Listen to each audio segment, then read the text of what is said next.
hadir di setiap ibadah kami Tuhan. Kami merasakan ada kuasa yang tak terbatas. Engkau nyata bagi setiap kami Tuhan. Ada kemenangan yang terjadi Tuhan.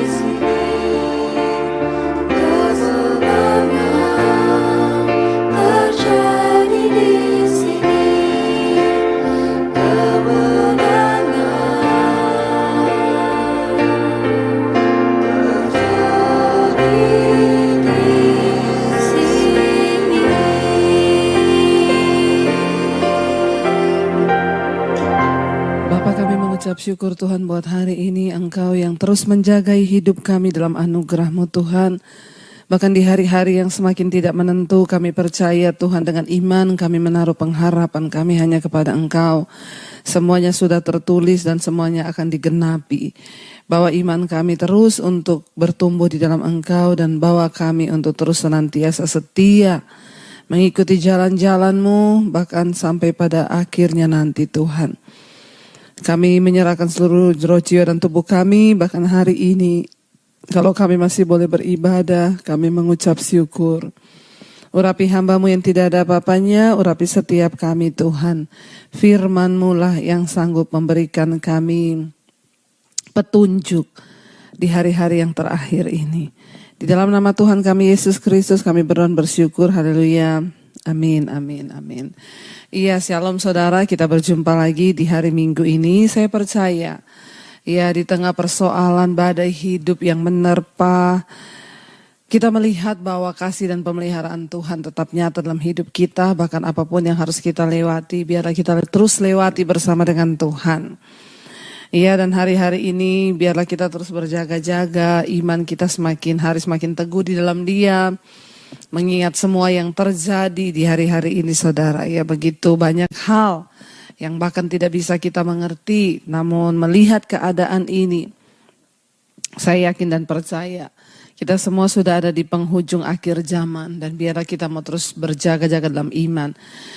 Saya akan menyampaikan firman Tuhan hari ini dari Injil Matius pasal yang ke-13 ayat yang ke-24. Di sana judulnya tentang perumpamaan tentang lalang di antara gandum. Ayat 24, Matius 13 ayat 24. Yesus membentangkan suatu perumpamaan lain lagi kepada mereka, katanya, hal kerajaan sorga itu seumpama orang yang menaburkan benih yang baik di ladangnya. 25. Tetapi pada waktu semua orang tidur, datanglah musuhnya menaburkan benih lalang di antara gandum itu, lalu pergi. 26, ketika gandum itu tumbuh dan mulai berbulir, nampak jugalah lalang itu. 27, maka datanglah hamba-hamba tuan ladang itu kepadanya dan berkata, Tuan, bukankah benih baik yang Tuan taburkan di ladang Tuan? Dari manakah lalang itu? 28, jawab tuan itu, seorang musuh yang melakukannya. Lalu berkatalah hamba-hamba itu kepadanya, jadi maukah Tuan supaya kami pergi mencabut lalang itu? 29. Tetapi ia berkata, jangan, sebab mungkin gandum itu nanti ikut tercabut pada waktu kamu mencabut lalang itu. Ayat 30, biarkanlah keduanya tumbuh bersama sampai waktu menuai. Pada waktu itu aku akan berkata kepada para penuai, kumpulkanlah dahulu lalang itu dan ikatlah berkas-berkas dan untuk dibakar. Kemudian kumpulkanlah gandum itu ke dalam lumbungku. Saudara, Yesus membentangkan sebuah perumpamaan kepada murid-muridnya dan kepada orang banyak yang ada di situ. Dia berkata hal kerajaan sorga, ya, itu seumpama diibaratkan seorang yang menaburkan benih baik di ladangnya. Hal kerajaan sorga itu seumpama seorang yang menaburkan benih yang baik di ladangnya. Ya, tapi pada waktu semua orang tidur, maka datanglah musuh. Ya, jadi setelah tuan yang punya ladang ini menaburkan benih baik, gandum, ya, tapi ketika semua orang tertidur lelap tanpa ada yang tahu, ada musuh yang datang, dia menaburkan juga benih jahat. Dan ketika gandum itu tumbuh, ya ketahuannya itu bukan waktu ditabur karena sama-sama benih. Ketahuannya ketika apa? Ketika dia mulai berbuah, saudara. Ya, ketika gandum itu tumbuh dan mulai berbulir, ya di situ baru nampaklah juga lalang itu.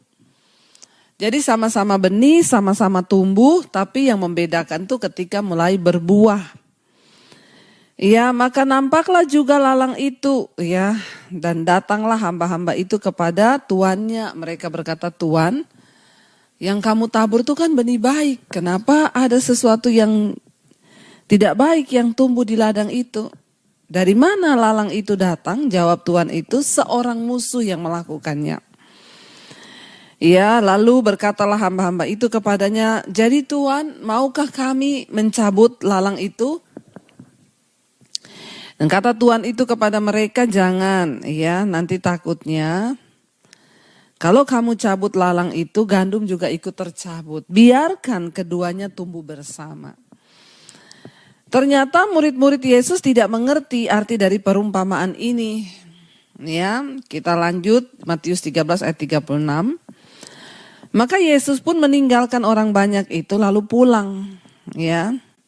Dan murid-muridnya datang dan berkata kepadanya. Jadi ketika Yesus sudah pulang, lalu datanglah murid-murid kepada Yesus. Mereka bilang, "Tuan, jelaskanlah kepada kami perumpamaan tentang lalang di ladang itu." Mereka nggak ngerti ya tentang hal kerajaan Allah, tentang ladang itu. Ayat 37, ia menjawab, katanya Yesus menjawab kepada mereka, "Orang yang menaburkan benih baik ialah anak manusia." Jadi perumpamaan tentang kerajaan Allah itu adalah Yesus yang datang untuk membawa benih baik ke dalam dunia. Ladang ialah dunia, ya. Jadi Tuhan Yesus datang ke dalam dunia, ini ladangnya, ya. Ladang ialah dunia dan benih baik itu adalah anak-anak kerajaan. Ya, kita ini adalah benih baik yang ditaburkan oleh Tuhan. Ya, kita dipilih, ya. Dan lalang adalah anak-anak si jahat, kata Tuhan, ya. 39, musuh yang menaburkan benih lalang ialah iblis. Ya, iblis yang datang menaburkan sesuatu yang jahat kepada semua anak manusia. Waktu menuai ialah akhir zaman dan para penuai itu ialah malaikat, saudara. Maka seperti lalang itu dikumpulkan dan dibakar dalam api, kata Yesus, ayat 40. Demikian juga pada akhir zaman, 41, anak manusia akan menyuruh malaikat-malaikatnya dan mereka akan mengumpulkan segala sesuatu yang menyesatkan dan semua orang yang melakukan kejahatan dari dalam kerajaannya.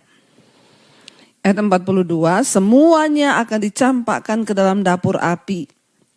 Di sanalah akan terdapat ratapan dan kertakan gigi.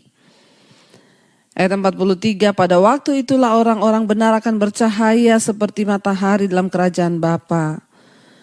Ya, siapa bertelinga hendaklah ia mendengar. Saudara, Yesus membentangkan sebuah perumpamaan tentang lalang dan gandum yang tumbuh bersama di satu ladang.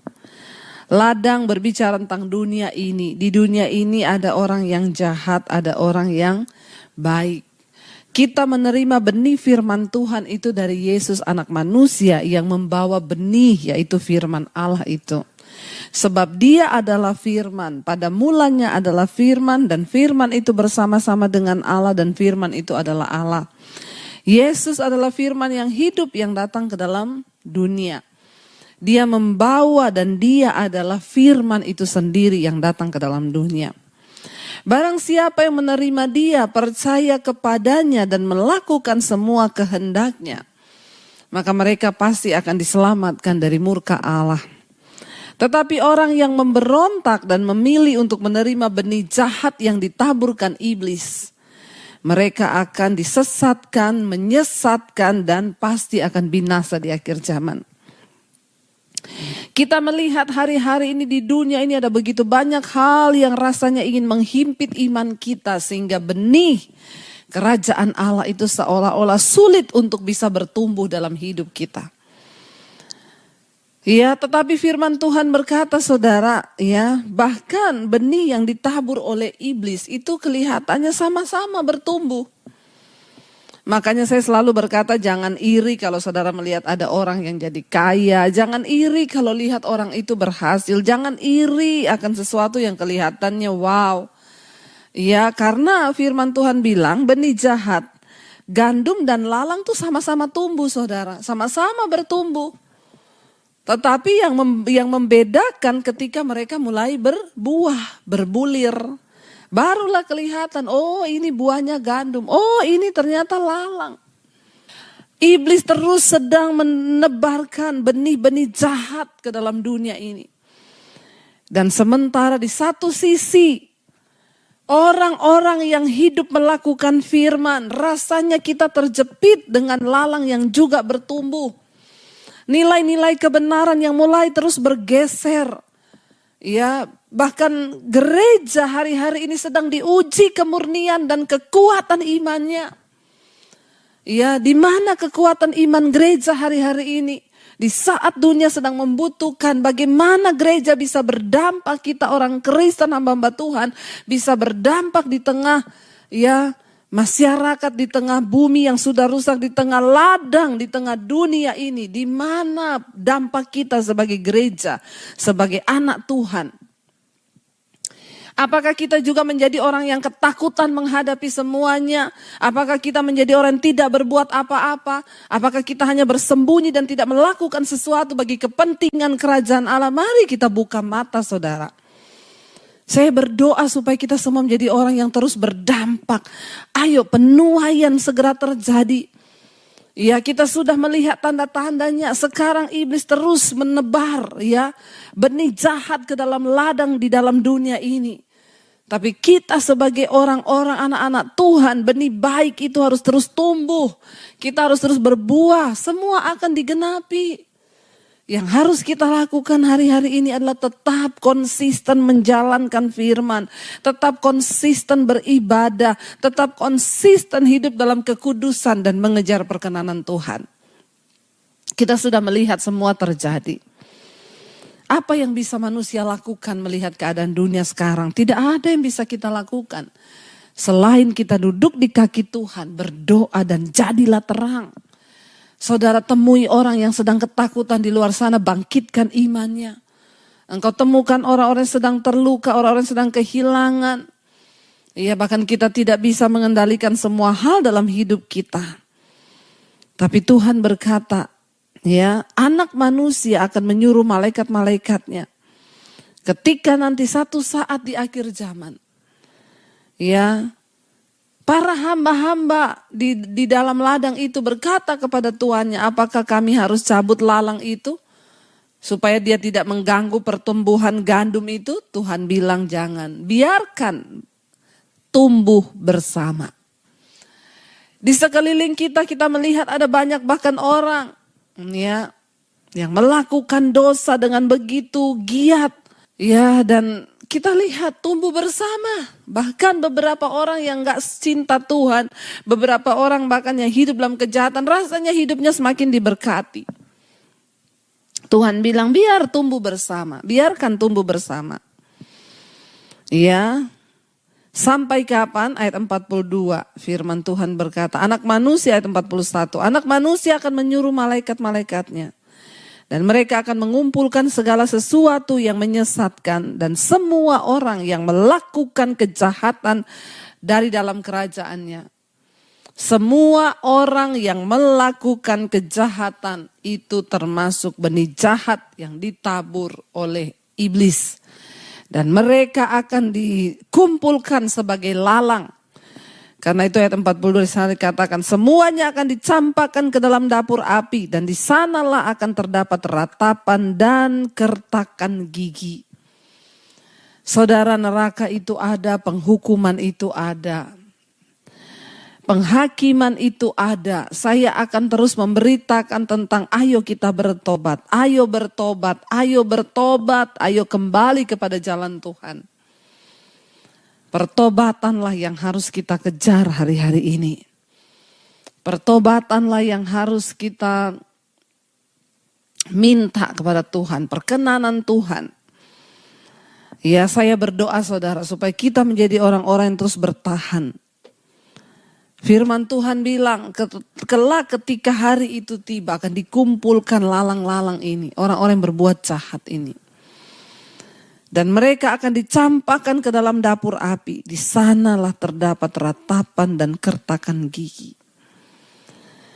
Tetapi ayat 43 berkata, pada waktu itulah orang-orang benar akan bercahaya seperti matahari dalam kerajaan Bapa mereka. Siapa bertelinga, hendaklah ia mendengar. Hari ini banyak orang bertelinga tapi gak mau mendengar. Tuhan berkata, siapa bertelinga, hendaklah ia mendengar. Saya percaya kita semua punya telinga, tapi apakah kita mendengar? Bahkan atau kita mendengar, tapi apa yang kita dengar? Mari kita sungguh-sungguh mendengarkan hanya firman Tuhan hari-hari ini.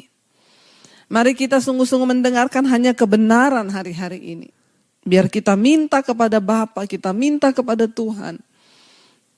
Tuhan, kami mau sendengkan telinga kami kepada kebenaran-Mu. Dan bukan hanya sebagai orang yang mendengar, tapi mari kita jadi pelaku firman, orang-orang yang bertobat. Saya mengucap syukur hari-hari ini saya mendapat banyak kesaksian saudara, orang-orang yang mau bertobat homoseksual. Kemarin ada seorang ibu juga yang bersaksi kepada saya, awalnya suaminya berselingkuh. Lalu ibu ini kecewa, suaminya meninggalkan dia, lalu dia juga akhirnya jatuh dalam kenajisan. Hidup di dalam dosa, memperanakkan maut. Ya, semakin kacau hidupnya dan tidak ada ketenangan di dalamnya. Sampai akhirnya saudara dia menemukan khotbah saya dan dia memutuskan untuk bertobat. Dia memutuskan meninggalkan segala kehidupannya dalam kejahatan dosa. Dia memilih untuk kembali bertobat datang di kaki Tuhan. Dan dia bersaksi dan saya menemukan ketenangan, Bu.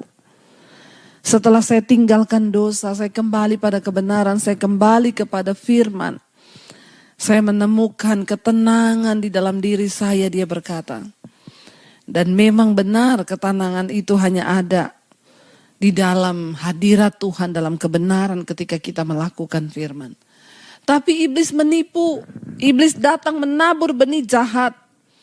Dia menawarkan rasa aman yang lain. Dia memberi kenikmatan palsu sehingga banyak orang terseret dalam kedagingannya, jatuh dalam kenajisan, percabulan. Banyak orang tertipu sehingga mereka jatuh dalam kepahitan, kekecewaan, dendam, dan amarah. Dan kita lupa bahwa semua itu adalah benih jahat yang iblis sedang tabur hari-hari ini. Untuk memperdaya manusia sehingga mereka tertipu. Mari kita menghidupi hanya kebenaran yang hakiki, yaitu kebenaran Tuhan. Karena itu Rasul Paulus berkata yang ku kehendaki ialah berada di dalam Kristus. Bukan dengan kebenaranku, melainkan dengan kebenaran Kristus. Hati-hati saudara, ada banyak kebenaran, prinsip-prinsip yang kita pegang yang sepertinya itu kebenaran. Ternyata itu bukanlah kebenaran tapi menyesatkan. Karena itu saudara, mari kita mau sungguh-sungguh datang pada Tuhan. Kita akan masuk dalam perjamuan. Saya yakin dan percaya bukan secara kebetulan firman ini Tuhan sampaikan bagi kita karena kita disayang oleh Tuhan. Kita diingatkan lagi, kita ada di dunia, ladang dunia ini adalah ladang. Ada yang baik dari firman Tuhan yang ditaburkan, tapi ingat iblis juga menabur benih jahat itu di dalam dunia ini sehingga orang tertipu dan orang akhirnya terjerat dan terjerumus masuk ke dalam tipuan iblis. Tapi kita anak-anak Tuhan, ya kita adalah gandum di ladangnya Tuhan. Apapun yang terjadi hari-hari ini, kuatkan imanmu. Kenapa? Karena di masa-masa akhir akan ada penderitaan yang begitu dahsyat. Yesus berkata, kesengsaraan besar, bahkan kesengsaraan yang belum pernah terjadi itu akan terjadi di akhir zaman. Tapi mari kita menetapkan hati dan iman kita, bagian kita hanyalah menjalani semua yang sudah tertulis dalam firman Tuhan dengan iman yang terus tertuju pada Tuhan. Mari kita persiapkan hidup kita dan hati kita untuk masuk dalam perjamuan kudus. Kita percaya perjamuan adalah sebuah sakramen yang sakral, untuk memperingati akan pengorbanan Kristus, menghapus dosa dan pelanggaran kita, dan orang yang mau bertobat akan menerima pengampunan lewat darahnya. Kita mau siapkan hati, saya beri saudara waktu beberapa saat untuk mempersiapkan roti dan anggur. Terima kasih Tuhan buat hari ini. Kami mau memberikan hidup kami kepada Tuhan. Terima kasih kalau Engkau masih izinkan kami mengikuti sakramen perjamuan kudus-Mu. Yang kami percaya ini bukan hanya sekedar peringatan biasa, tapi mengandung kuasa. Darah-Mu yang menyucikan, tubuh-Mu yang memberikan hidup kepada kami. Sehingga tidak ada yang binasa ketika kami sungguh-sungguh menghidupi dan Engkau tinggal dalam kami. Terima kasih buat pengorbanan-Mu yang akan terus memberikan kami kekuatan menghadapi segala pergumulan di dunia ini. Terima kasih Tuhan, kami percaya darah-Mu berkuasa atas hidup kami. Darah-Mu Tuhan yang menyucikan kami. Darah-Mu yang menebus kami dari setiap dosa dan pelanggaran kami. Kami memberikan hidup kami kepada Tuhan. Kami bersyukur buat semua pengorbanan-Mu Tuhan. Terima kasih Yesus. Darah-Mu Yesus sucikan aku. Darah-Mu Yesus bebaskanku. Darah-Mu Yesus ubahkan aku. Ku dijadikan baru. Sekali lagi saudara katakan darah-Mu. Darah-Mu Yesus sucikan aku. Darah-Mu Yesus bebaskanku. Darah-Mu Yesus ubahkan aku. Ku dijadikan baru. Terima kasih buat darah-Mu yang tercurah bagi kami Tuhan. Hari ini kami mengingat akan setiap dosa pelanggaran kami, baik dalam pikiran, perkataan, hati, dan seluruh perbuatan kami. Sucikan dan kuduskan kami Bapa. Kalau sebentar kami akan masuk dalam perjamuan kudus-Mu, kami mau menghadap kepada Tuhan dengan hidup, hati, pikiran yang kudus. Ampuni, mari akui setiap dosa dan pelanggaran-Mu di hadapan Tuhan saudara. Mintalah penyucian dari Tuhan, mintalah pengampunan dari Tuhan atas setiap dosa pelanggaran kita. Mari kita angkat roti di tangan kanan kita. Sebab apa yang telah kuteruskan kepadamu, telah aku terima dari Tuhan, yaitu bahwa Tuhan Yesus pada malam waktu Ia diserahkan, mengambil roti, dan sesudah itu Ia mengucapkan syukur atasnya.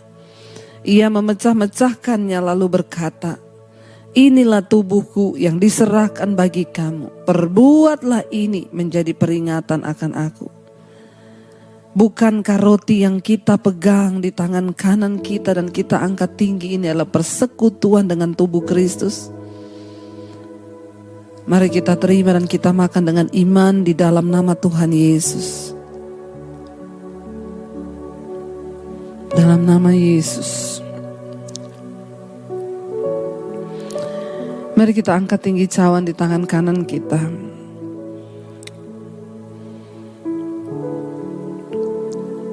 Demikian juga Ia mengambil cawan sesudah makan. Lalu berkata, cawan ini adalah perjanjian baru yang dimateraikan oleh darahku. Perbuatlah ini setiap kali kamu meminumnya, menjadi peringatan akan aku. Bukankah cawan yang atasnya kita mengucapkan syukur ini adalah persekutuan dengan darah Yesus? Amin. Dalam nama Yesus mari kita minum saudara. Terima kasih Tuhan buat tubuh dan darah-Mu yang Kau berikan buat kami. tubuh dan darah yang berkuasa dan memberikan hidup yang kekal bagi setiap kami. Darah yang mematahkan kutuk, darah yang menyembuhkan segala sakit penyakit. Tubuh yang memberikan kami kekuatan, bahkan kekekalan. Kami tidak akan mati, kami akan hidup sekalipun kami sudah mati secara fisik. Tapi roh kami hidup bersama dengan Tuhan. Engkau yang mengampuni setiap dosa dan pelanggaran kami, Tuhan. Mari bersyukur saudara. Katakan terima kasih buat darah-Mu Yesus. Terima kasih buat tubuh-Mu Tuhan, yang Kau berikan bagi kami. Terima kasih, terima kasih. Karena itu kami tahu kami telah mati, dan kami mau tinggalkan segala cara hidup kami yang lama Tuhan, sehingga hidup kami boleh berkenan. Kasih Bapa, kami tahu dan percaya Tuhan, kami telah ditebus dengan darah yang mahal dan hidup kami adalah milik-Mu. Kami mau bertumbuh menjadi gandum yang menghasilkan buah. Kami mau menjadi orang-orang yang terus bertahan dalam kebenaran apapun tantangannya hari-hari ini. Bagian kami hanyalah mempercayai Tuhan. Terima kasih buat hari ini Bapa. Engkau yang memateraikan jiwa kami dalam buku kitab kehidupan, sehingga satu saat ketika kami dipanggil Tuhan atau saat Engkau datang, kami kedapatan berjaga-jaga. Bahkan kami berdoa untuk semua hal-hal yang hari-hari ini kami dengar, bahkan yang kami alami. Rasanya tidak cukup kekuatan kami Tuhan seringkali untuk menghadapi setiap persoalan. Tapi kami tahu Tuhan, Engkau tidak pernah meninggalkan kami, dan tanpa kekuatan Tuhan kami tidak akan pernah bisa menang. Hanya kekuatan dan tinggal dekat-Mu lah kami bisa kuat. Berkati setiap anak-anak-Mu yang mendengarkan dan mengikuti ibadah hari ini. Mereka mengikuti perjamuan kudus, disucikan dan dikuduskan dan dimateraikan. Kami terus berdoa buat bangsa dan negara kami Indonesia. Berkati Bapak Presiden Jokowi, wakilnya Ma'ruf Amin, dan seluruh jajaran kabinet yang ada. TNI, Polri, terjaga Tuhan dalam bangsa Indonesia ini. Bahkan semua berita-berita, bahkan semua hal-hal yang akan terjadi di atas bangsa kami serahkan dalam tangan Tuhan. Engkau yang pegang kendali. Berkati Tuhan bangsa-bangsa juga, semua mereka mendengar dari bangsa-bangsa di 5 benua Asia, Afrika, Amerika, Eropa, Australia. Tuhan tetap memberkati. Kami bersyukur buat ibadah hari Minggu ini. Hari ini kami mengangkat tangan untuk menerima berkat Tuhan. Diberkatilah Engkau dalam kehidupanmu, diberkatilah rumah tanggamu, diberkatilah pekerjaanmu, diberkati kesehatanmu, diberkati kehidupanmu, diberkati pekerjaanmu, diberkati keuanganmu, dan Engkau akan menjadi berkat bagi banyak orang. Engkau tetap akan bersinar sebagai anak-anak terang yang dipakai Tuhan menjadi alatnya. Terimalah kiranya berkat dari Allah Bapa, cinta kasih Tuhan Yesus Kristus, penyertaan Allah Roh Kudus menyertai hidupmu mulai dari hari ini bahkan sampai kali yang kedua Tuhan Yesus datang menjemput kita. Namamu tercatat dalam kitab kehidupan. Dalam nama Tuhan Yesus yang percaya diberkati Tuhan, katakan bersama, amin, amin, amin. Tuhan Yesus memberkati, shalom dan happy Sunday.